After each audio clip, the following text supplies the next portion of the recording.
Betul, kami memprediksi animo akan tingginya partisipasi kurban masyarakat dilihat dari bahwa saat ini satu semester pertama perolehan zakat, infak, sedekah yang dikumpulkan oleh Bajnas juga meningkat hampir 40% dari tahun sebelumnya.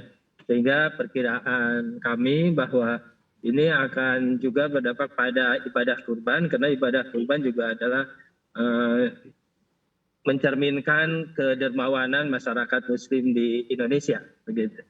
Baik, 40% ini sekitar 1 pekan menjelang hari H, Idul Adha 2023. Kalau dari prediksi Basnas sendiri Pak, menjelang 1 pekan menjelang Idul Adha nanti mendekati hari H, apakah persentasenya ini akan naik lebih tinggi atau seperti apa?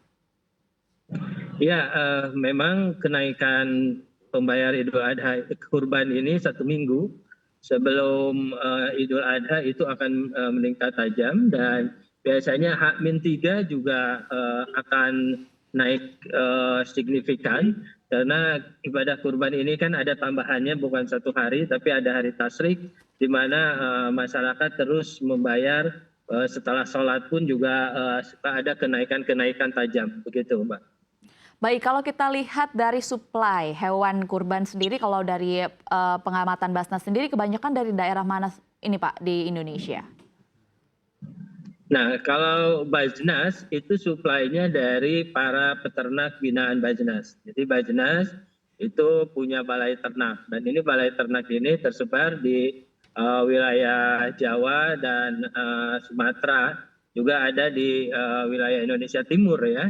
Nah, untuk titik-titik ini suplai yang paling banyak tambahannya itu memang dari daerah-daerah seperti NTB, Bali, begitu ya, wilayah timur untuk mensuplai kekurangan di Jawa, gitu. Tapi alhamdulillah Bajnas titik-titik di wilayah Jawa dan Sumatera juga balai ternak kita sudah lumayan cukup besar, paling kekurangan di angka sekitar 30 atau 40% mungkin sumbangan dari daerah luar Jawa ya. Baik, terima kasih atas penjelasan Anda Pak Rizal. Kalau dilihat dari penjelasan Anda, berarti memang suplainya tidak berubah ya dari tahun-tahun sebelumnya, kebanyakan dari NTB, dari Bali dan juga daerah yang sudah Anda sebutkan tadi. Kalau dari proyeksi Basnas sendiri tahun ini kira-kira target kurbannya berapa ekor Pak? Kalau boleh disebutkan datanya, kurang lebih berapa?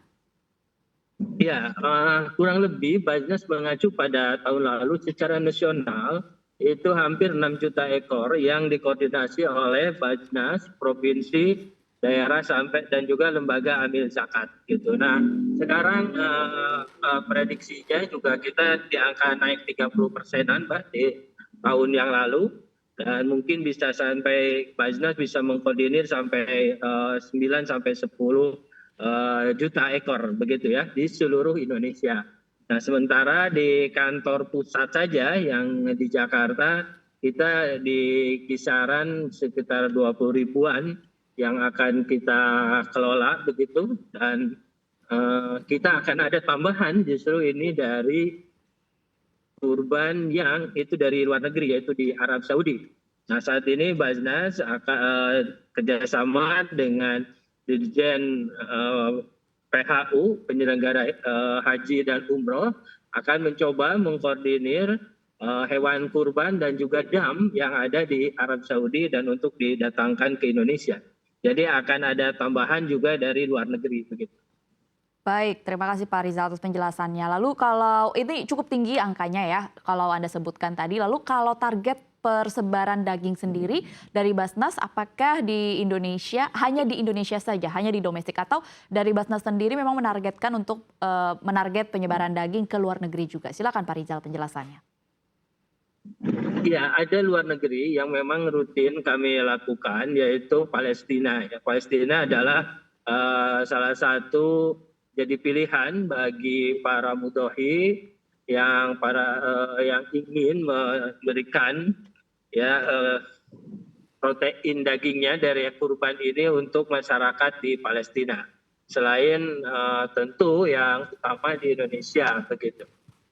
Baik, selain Indonesia, target persebaran daging ini adalah ke Ukraina kalau dari Basnas. Maksud kami dari ke Palestina, dari Palestina. Palestina Ya. maksud kami. Ya kalau kita lihat memang beberapa tahun terakhir ini kan masyarakat sudah terbiasa dengan sistem pembayaran dengan menggunakan teknologi atau digital. Basnas pun ikut masuk ke proses digitalisasi ini, yakni lewat digital fundraising guna menyasar ke generasi Z dan juga milenial, dan ini fokus pada layanan zakat dan juga infah dan juga sedekah. Lalu bagaimana dengan sistem kurban? Apakah juga sudah menggunakan digitalisasi atau teknologi yang sama?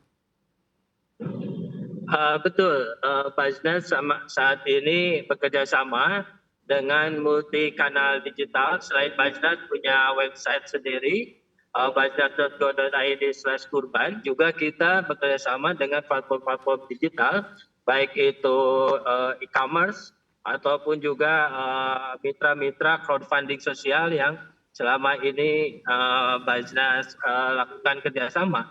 Dan ini menariknya, tingkatan pembayar lewat digital itu sangat tinggi juga. Tahun lalu itu kisaran di angka 70%-an, itu juga lewat digital, begitu Mbak. Baik, memang cukup tinggi ya 70%. Kalau tahun ini berapa Pak prediksinya yang menggunakan dengan digitalisasi untuk pembayarannya? Ya, mungkin tahun ini kita targetkan sekitar 80%-an, di mana generasi milenial, generasi Z itu salah satunya, dan juga kelas menengah Muslim di Indonesia ini bisa membayar kurbannya lewat digital ini. Mungkin naik 10% dari tahun lalu, 80% lah target kami begitu.